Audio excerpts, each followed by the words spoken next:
देवताओं की उपासना करने वाले अल्प बुद्धि युक्त मनुष्यों को अंत वाला अर्थात सीमित और नाशवान फल मिलता है।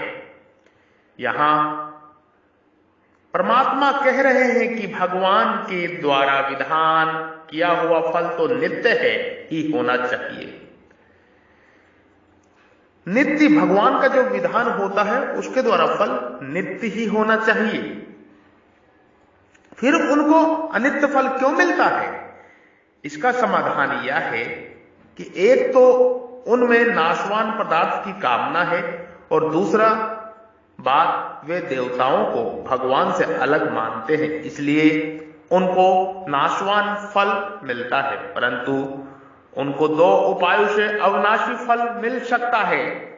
एक तो वे कामना न रखकर निष्काम भाव से भक्ति करें, देवताओं की उपासना करें तो उनको अविनाशी फल मिल जाएगा, और दूसरा वे देवताओं की भगवान से भिन्न न समझकर अर्थात भागवत स्वरूप ही समझकर उनकी उपासना करें तो उनको अविनाशी फल मिल जाएगा।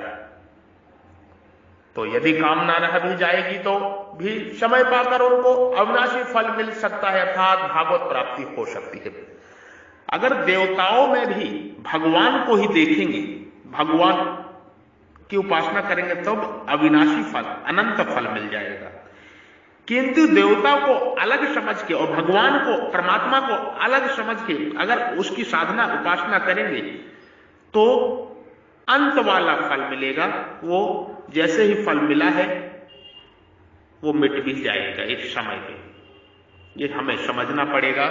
यही ब्रह्म ज्ञान है, यही महान ज्ञान है। कहने का तात्पर्य है मेरा कि परमात्मा कह रहे हैं कि फल तो मेरा विधान किया हुआ ही मिलता है, पर कामना होने से वह नाशवान हो जाता है। कहने का तात्पर्य है कि परमात्मा कह रहे हैं उनको नियम तो अधिक धारण करने पड़ते हैं तथा विधियां भी अधिक करनी पड़ती है, पर फल मिलता है सीमित और अंत वाला। परंतु परमात्मा कह रहे हैं मेरी आराधना करने से, परमात्मा की आराधना करने से इतने नियमों की जरूरत नहीं होती तथा उतनी विधियों की भी आवश्यकता नहीं है, पर फल मिलता है असीम और अनंत। फल मिलता है असीम और अनंत, ना कभी खत्म होने वाला। इस तरह देवताओं की उपासना में नियम हो अधिक, फल हो थोड़ा। देवताओं की उपासना में नियम बहुत ज्यादा है और फल बहुत थोड़ा है और हो जाए जन्म मरण बंधन, और मेरी आराधना में परमात्मा कहते हैं और मेरी आराधना में नियम हो कम, फल हो अधिक और हो जाए कल्याण। देवताओं की आराधना करते हैं जो पूजा पाठ करते हैं तो वो जन्म मरण बंधन में बिल्कुल पड़ेंगे। जब उनका पुण्य समाप्त हो जाएगा तो दोबारा वही जन्म मरण बंधन में पड़ जाएंगे। और परमात्मा की परब्रह्म की उपासना करने से जन्म मरण का संकट छूट जाता है, कल्याण हो जाता है, जीव मोक्ष और मुक्ति को प्राप्त हो जाता है। परमात्मा का अंश जीव परमात्मा में ही मिल जाता है, यानी कि जो सागर की बूंद है वो सागर में ही मिल जाती है। ऐसा होने पर भी वे उन देवताओं की उपासना में लगते हैं और परमात्मा की उपासना नहीं लगते, इसलिए उनको बुद्धि में अल्प है, तुच्छ है। परमात्मा कहते हैं, परमात्मा स्वयं कहते हैं, बताए हैं हमारे वेदों में शास्त्रों में कि मेरी उपासना करो, देवताओं की उपासना की जरूरत ही नहीं है, आपको अनंत असीम फल मिलेगा, मोक्ष मुक्ति प्राप्त कर लोगे। किंतु देवताओं की भी उपासना करो तो मेरा ही स्वरूप जान के करो, मेरा ही शरीर का अंग जान के करो तो आपको असीम अनंत फल मिलेगा। किंतु देवता को अलग मान लोगे, मुझको अलग मान लोगे तो फल अनंत नहीं मिलेगा, अंत होने वाला फल मिलेगा और दोबारा उसी कर्म बंधन में पड़ जाओगे, मोक्ष मुक्ति नहीं प्राप्त करेगी, जन्म मरण के मृत्यु में ही फंसे रहोगी। कभी अधोगति होगी, कभी ऊर्ध्वगति होगी। जब पुण्य समाप्त होगा तो दोबारा अधोगति हो जाएगी, दोबारा जन्म मरण के बंधन प्राप्त होगा। देवताओं का पूजन करने वाले देवताओं को प्राप्त होते हैं और परमात्मा का पूजन करने वाले परमात्मा को प्राप्त होते हैं, ब्रह्म को प्राप्त होते हैं। परमात्मा कहते हैं मेरी उपासना करने वाले की कामना पूर्ति भी हो सकती है और मेरी प्राप्ति भी तो ही हो सकती है। यानी कि जो परमात्मा की उपासना करते हैं उसकी तो कामना पूर्ति भी होगी और परम पिता परमेश्वर की प्राप्ति होगी, पर ब्रह्म की प्राप्ति भी हो सकती है, हो जाती है। अर्थात मेरे भक्त सकाम हो या निष्काम हो, वे सब के सब मेरे को ही प्राप्त होते हैं, परमात्मा को ही प्राप्त होते हैं। परमात्मा कह रहे हैं मेरे भक्त सकाम हो या निष्काम हो, सब मेरे को प्राप्त होते हैं। परंतु भगवान की उपासना करने वाले सभी कामनाएं पूरी हो जाएं या नियम नहीं है। भगवान उचित समझ में समझे तो पूरी कर भी दे और ना कर भी करे, वो भगवान की इच्छा पर निर्भर है। अर्थात उनका हित होता हो तो पूरी कर देते हैं और अहित होता हो तो कितना भी पुकारने तथा रोने पर भी पूरी नहीं करते। परमात्मा कामनाएं जब भी पूरी करते हैं जब उनको लगता है कि जीव का इसमें हित होगा तभी पूरी करेंगे, अन्यथा जीव कितना भी रोता रहे, परमात्मा उसकी कामनाएं इच्छाएं पूरी नहीं करते। ये भगवान ऐसा ही करते हैं। यह नियम है कि भगवान का भजन करने से भगवान के नित्य संबंध की स्मृति हो जाती है, क्योंकि भगवान का संबंध सदा रहने वाला है। अतः भगवान की प्राप्ति होने पर फिर संसार में लौटकर नहीं आना पड़ता। परंतु देवताओं का संबंध सदा रहने वाला नहीं है, क्योंकि वह कर्म जनित है। अतः देवता लोक की प्राप्ति होने पर संसार में लौटकर आना ही पड़ता है। देवताओं के लोग स्वर्ग में या कहीं भी चले जाओ, वहां दोबारा संसार में जन्म लेना ही पड़ेगा अगर आपके पुण्य समाप्त हो गए तो। छिड़े पुण्य मृत्यु लोक का विशंतः, कहने का मतलब परमात्मा कहते हैं मेरा भजन करने वाले मेरे को ही प्राप्त होते हैं। इसी भाव को लेकर भगवान ने अर्थार्थी, आर्त, जिज्ञासु और ज्ञानी इन चारों प्रकार के भक्तों को सुकृति और उदार कहा है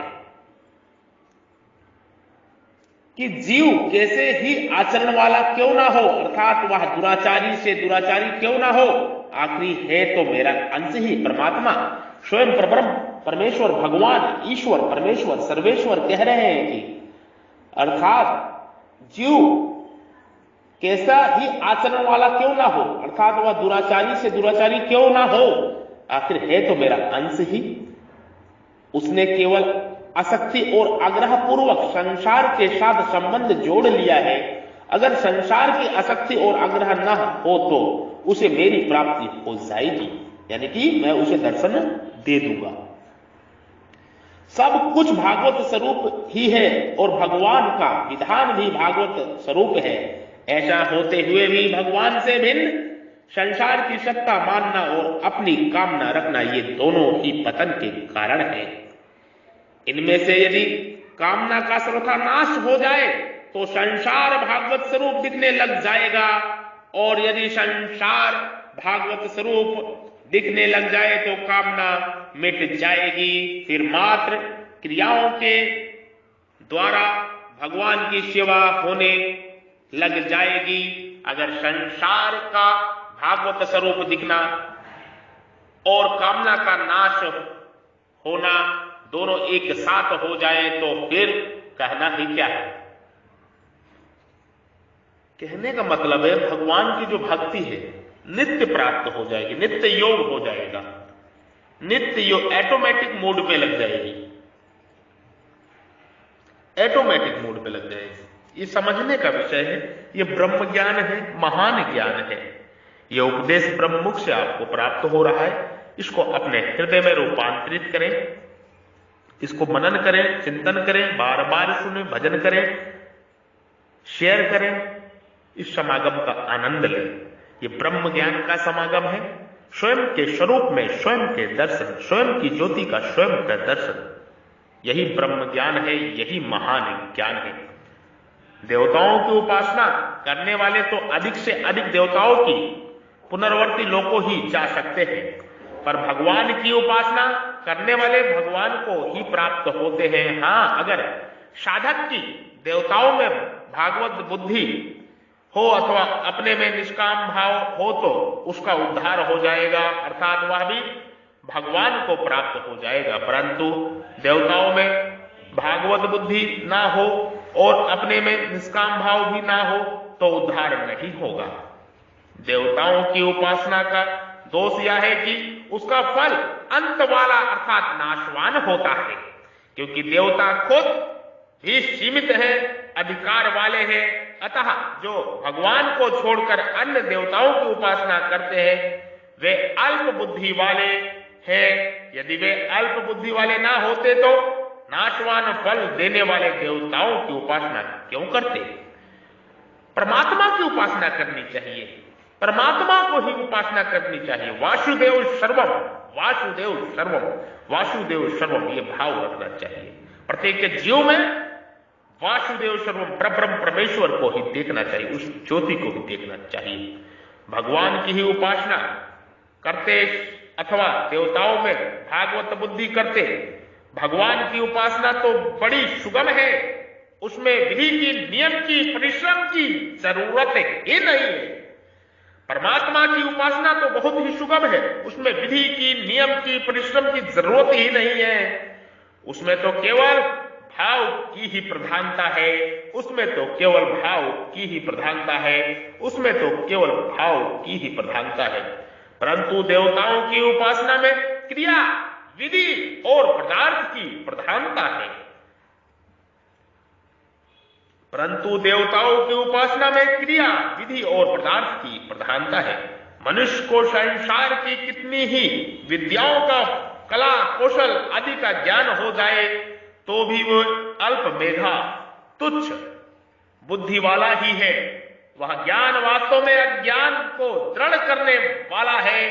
परंतु जिसने भगवान को, परमात्मा को, ईश्वर को, परमेश्वर को, सर्वेश्वर को, वासुदेव को, वासुदेव सर्वम, वासुदेव सर्वम, वासुदेव सर्वम, श्री कृष्ण को, श्री राम को,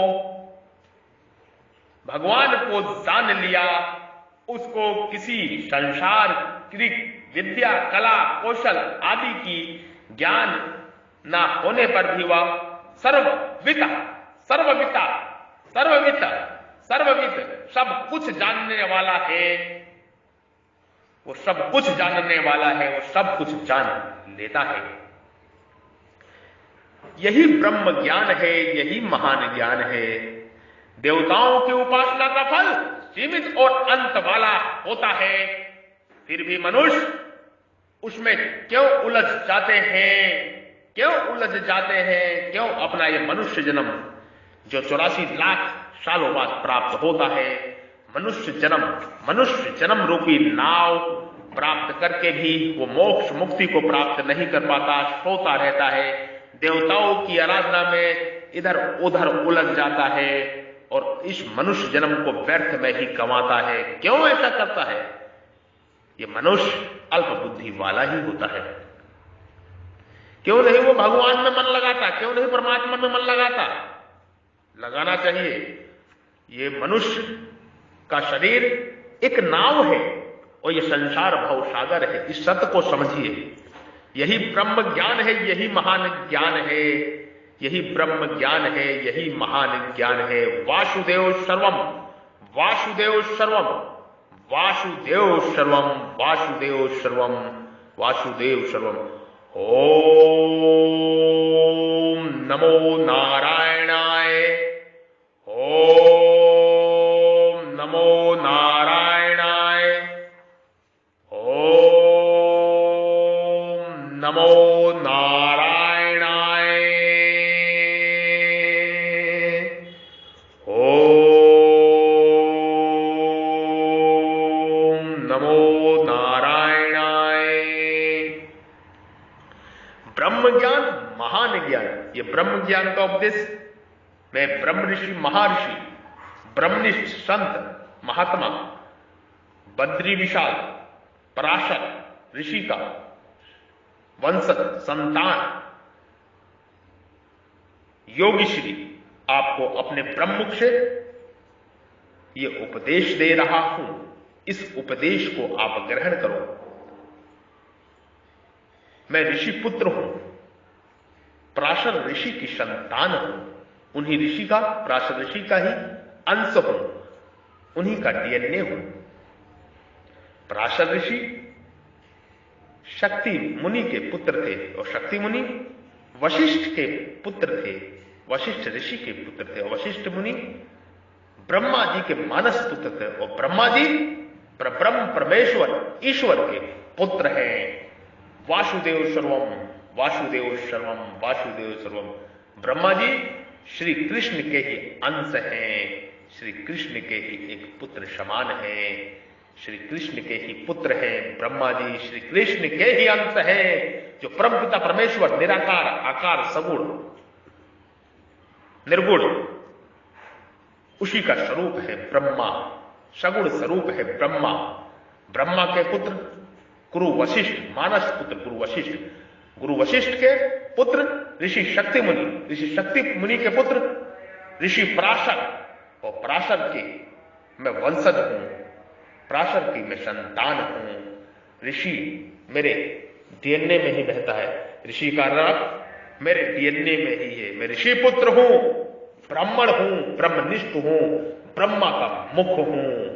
ब्रह्मा का मुख होता है ब्राह्मण, ब्रह्मा की ब्रह्म का जो मुख होता है वो ब्राह्मण होता है, ब्रह्म का जो भुजाएं होती वो क्षत्रिय होता है, ब्रह्म का जो पेट का भाग होता है वो वैश्य होता है, बनिया समाज होता है, और ब्रह्म का जो चरण होता है वो शूद्र का समाज होता है। चार वर्ण है, इसको हमें समझना पड़ेगा। जय श्री ओम, जय श्री सनातन, जय श्री ओम, जय श्री सनातन, जय श्री ओम, जय श्री सनातन, जय श्री ओम, जय श्री सनातन। जय जय श्री राम, सीताराम सीताराम। ओम। आप सभी के हृदय रूपी मंदिर में विराजमान परब्रह्म परमेश्वर ईश्वर को मैं प्रेम से कृतज्ञता के साथ में प्रणाम करता हूं, नमस्कार करता हूं। जो ब्रह्म आपके हृदय रूपी मंदिर में विराजमान है उस ब्रह्म परमेश्वर को मैं प्रणाम करता हूं। कृपया मेरा प्रणाम नमस्कार स्वीकार करें। साधु साधु, नमो नमः, नमो नमः। जय हो, जय हो। ओम।